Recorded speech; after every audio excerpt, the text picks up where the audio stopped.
I promised to do a video responding to someone's comments on the channel. So the first comment is, yes, I want to assemble. Sabbaths are lonely without assembly. It has been a true blessing knowing that there is an assembly of God and not a church that is only concerned with dress code, right, or money. Next message is, after my fast, God has been bringing up things I need to heal from that I think I've been avoiding talking about with him. He even brought this up in a dream, and so now I'm trying, in fact struggling, to allow my inner child to go there with me before him. Every time I would think, yes, I think I might be ready to ask to assemble now, God would bring up something else, because my weakness is thinking I have healed from something until God brings it up. It's been a rough uphill climb the past couple of months, but gosh, we're still here. And yet I feel so unworthy to assemble with others, and in God's eyes, I may not be ready. This then brings up worries of how I would be able to do this without asking you after the 1260th day. It brought me to a place of panic, and God still says, wait. You know, honestly, that's consistent with what God has been doing with me. It just hasn't worked out for people to assemble with us before I leave, and so it's just going to happen afterwards, because I've already come to the conclusion with him that people had 3.5 years to assemble with us, and I'm not going to start burying people the last day that I'm here, because literally this last Sabbath is the last day of this ministry that I've been doing, and time is precious with my children. So it's not that I wouldn't be willing to do it, but this is what I've come to with God. Now, that said, I am compiling a list of emails of people who have emailed me and commented on the channel who want to get together to assemble, and I will connect all of you. I will facilitate that. I have, done 2 videos now, yesterday and today, talking about how to assemble, how to confront, what your responsibility is. The other thing that I want to say is, don't lean on your own understanding about whether you are ready or you are worthy. Go to God and ask him, is it time now for me to enter your sanctuary and assemble with the body? Are these the people you want me to assemble with? Go to him. Let him be the one who's directing that, because you don't want to end up in assembling with another group of people you're not supposed to be with. I know that this is true. I know that this is, that what I have taught you is true. I know that my children are true. But you need to go discern that with God. Otherwise, you're going to set up the group as an idol. All right, so the next thing, I'm so sorry. I just realized that the fan that I had in front of me was making noise on the microphone. It was actually pointed directly to the microphone. Okay, so the next thing that I want to address has to do with, actually, let me address this issue of the inner child. Every time, so she says, every time I would think, yes, I might be ready to ask to assemble, God would bring up something else, because my weakness is thinking I have healed from something until God brings it up. Here's the thing. So she's talking about inner child work, not inner child work according to the world or according to psychology. She's talking about inner child work according to what I teach you about becoming childlike in Heart Note series. And this is what I want you to know. If that's what's happening, if it keeps coming up, you need to go deeper. You need to keep going. Otherwise, all you're doing is bringing this up for it to kind of sit on you and fester. And that isn't going to be comfortable for you. It is not what God intends. But if you're not going deep enough with him, you're not going to heal. You need to go until you feel relief and you are receiving his ministry. So if he is responding to you, then he's testifying that you've gone deep enough. If he's not responding to you, you haven't done your work. I want you to understand that. If he's not responding to you, and if you don't have natural questions that come up, like, why did I have to go through this? What do you want to teach me? These kinds of things. If that's not coming up, you haven't gone deep enough. You're remaining probably in your carnality, and you're not doing the work in heart and spirit. You need to do the work in heart and spirit. Your heart is where God is cleaning you up, not your carnality. And he's going to minister to you by his spirit. So you need to get down to that place. So keep chiseling down, keep sitting. And one of the things that I tell people is, If you're having a difficult time getting deep enough, then you need to sit, when you think that you've done everything, ask yourself 3 different times, now how are you feeling? Now how are you feeling? So each of those 3 different times, now how are you feeling? You ask your child, and you go into more dialogue. When you think that you're done with that, ask yourself a second time, now how are you feeling? Go into more dialogue. When you think you're done with that, ask yourself a third time, so that you're chiseling your way down. This is the work that I teach in Heart Known series. If you're not familiar with this work, and you have, because you have not, I haven't given you the book, email me and I'll give you the book. But go to God and ask God, is this the work you want me to do? Because at some point, you're going to come across something that, or the devil's going to try to tell you that, oh, this isn't what you're supposed to be doing. You don't need this. And if what you did was received from me that this is work that God requires, then you're going to be able to dismiss it. But if you received it from God, he's going to hold you accountable. And you're going to hold you accountable because he was the one who testified to it. Next thing that she says is, I'm also struggling with the loneliness of knowing what I know. Now, some people will say that they are lonely, and what they mean is they don't have any relationships around them to occupy their time, to occupy their mind, to go do fun things with, to have conversations with, to talk on the phone. I don't know, to go have board game night or something like that, right? Because this is what people of the world do. They occupy their time and they occupy themselves with idle conversations that they call Christian. What this person is saying, they're not saying that, okay? And you need to know the difference, because when you've been purchased, when you've been redeemed by Christ, you don't belong to yourself. So you don't go around using relationships for you, and you don't use the body for you. That said, there is what I'm going to call Christian loneliness. That's obviously not a biblical term, but it is a thing. It is a phenomenon. Christian loneliness, the loneliness of believers, or the sadness of believers, especially at this point in history, is exactly what this person is saying. I have all of this knowledge of what the truth is, and everyone's rejecting it. No one wants to hear about it. There is no one who believes. The word talks about this as those who are in Jerusalem, grieving and lamenting the detestable things that are done in it. You understand? Unbelievers who call themselves believers. I'm going to say it again. People in Jerusalem who have the seal of God, who are grieving and lamenting the detestable things that are done in it. That is in Ezekiel 9. If you're unfamiliar with it, read about it. They are grieving and lamenting the detestable things that are being done in it. They don't connect with people because, frankly, there are no people who actually believe and obey at this point in history. And it is lonely. And in a way, it's lonely for a similar reason as what happened with, what God told John, for example, in Revelation 10, or he told Ezekiel, and I think it's Ezekiel 3 maybe, when he calls Ezekiel to be a watchman and he says, eat the scroll.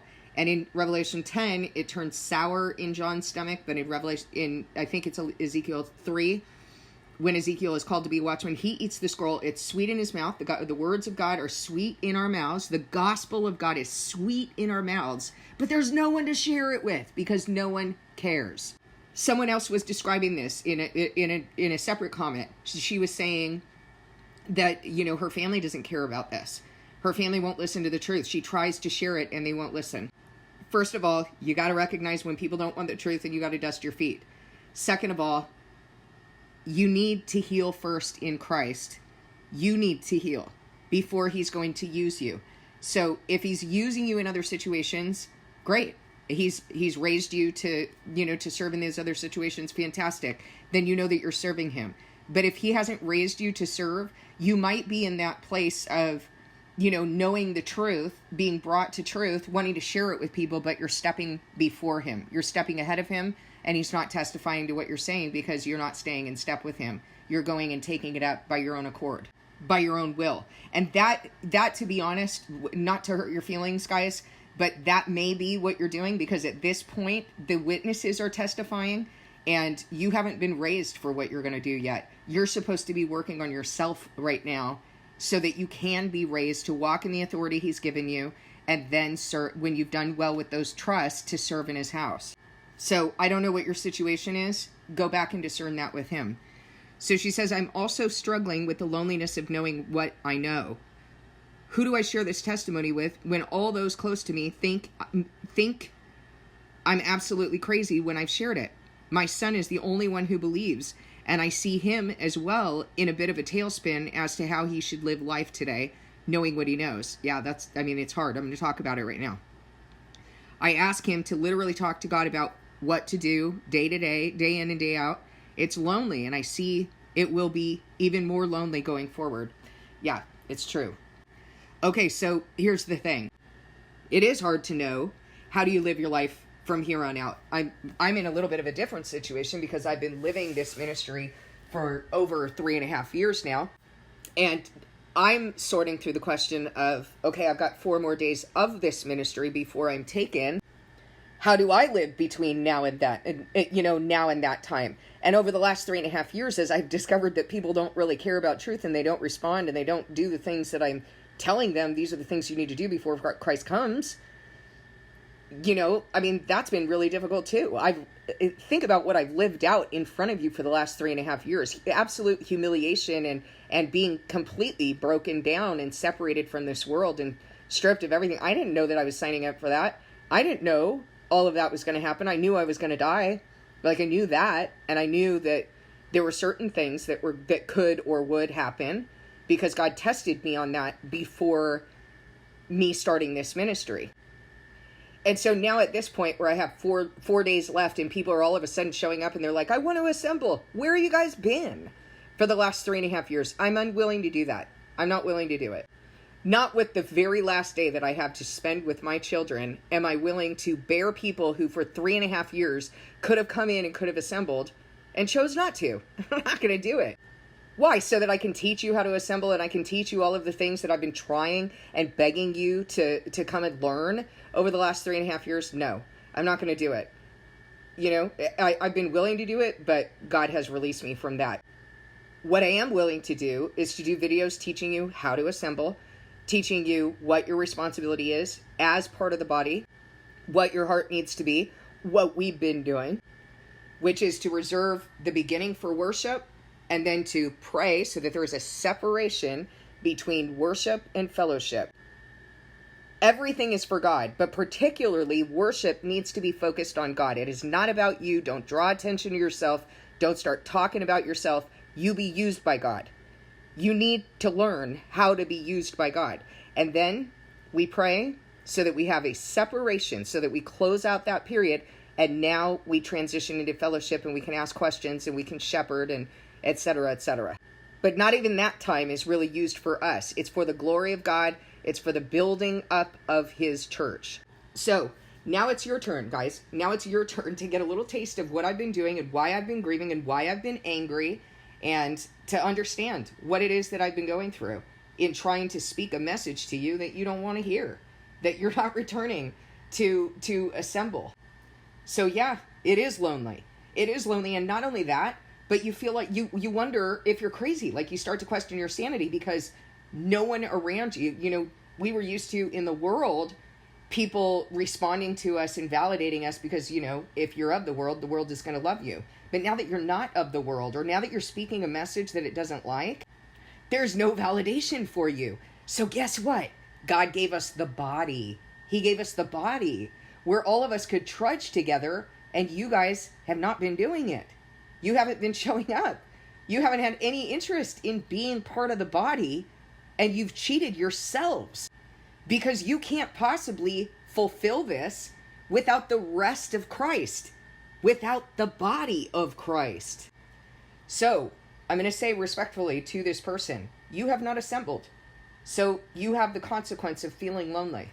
You have not been brought into a place that you should have been focused on, of being in the body. And this is why you have the consequence of feeling lonely. Do you want to keep hitting your head against a wall of people who don't want the truth? Or do you want to assemble with people who do want the truth and are supporting each other and building up God's house? Why are you doing that to yourself then? You should have gotten it together a long time ago, and I think you know that. You should have gotten it together a long time ago so that you could have been brought into agreement with the rest of God's body. Do it now. Don't make excuses. Now, as far as the identity is concerned, and this is what I hear in what you're saying about my son is the only one who believes, and I see him in a tailspin as to how he should live life today, knowing what he knows.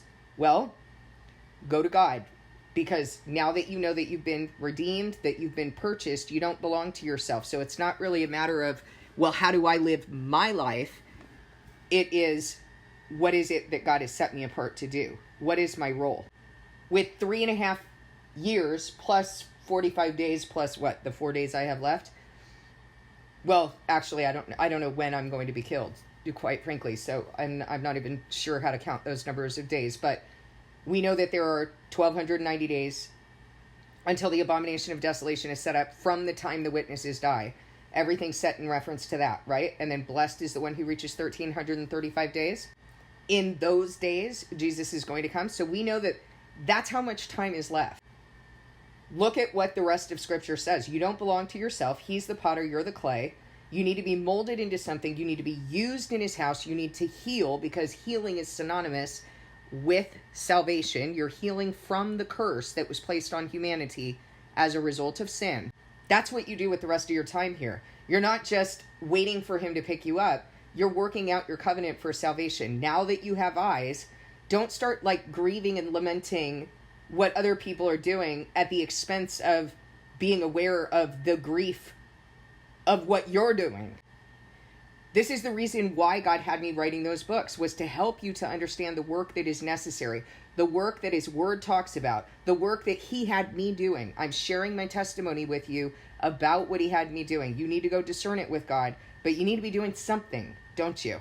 Something to heal, something to return to him, something to be made whole so that you can go and be used in his kingdom. It's all for the purpose of being used in his kingdom.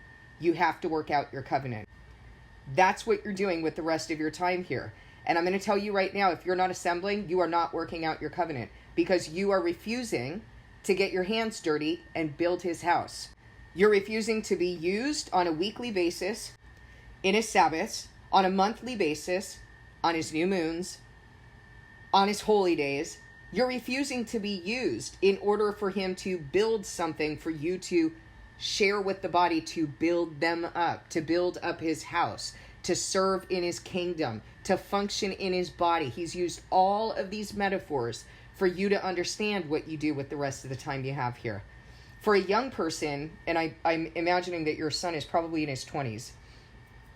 For a young person, or somewhere around that, it's going to be very difficult, because a young person, that's so hard for a young person to wrap their head around. Young people are taught, like, you're at the prime of your life, you're planning your future, you're doing all of these things. Well, guess what?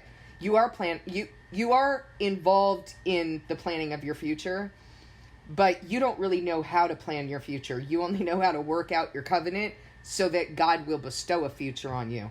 Because if you choose as a young person to stay in the plans of your own carnality and of this world and of your flesh, you have no future. Your future will be determined for you in the lake of burning sulfur, where the smoke of your torment will rise forever and ever. That's not what you want. So, yes, it is lonely. Yes, we have a version of Christian loneliness, right? But we've been given a body. We've been given people to trudge with. And you need to utilize that. And you need to be used for it. And then you need to be used in your household. You need to bring your children in. You need to be used to bring your spouses in. But none of this can happen if you're not doing your own work. You cannot lord over other people, over your children. All of a sudden, you have truth and you're going to lord it over your children. No, you can't do that. Sorry. God won't testify to it. If you have not healed, you are refusing him building your lampstand. He will not place his light on that. So make sure that you're his handiwork. Make sure that you're going deep enough. Make sure that you're doing what he has commanded. Please discern this with God.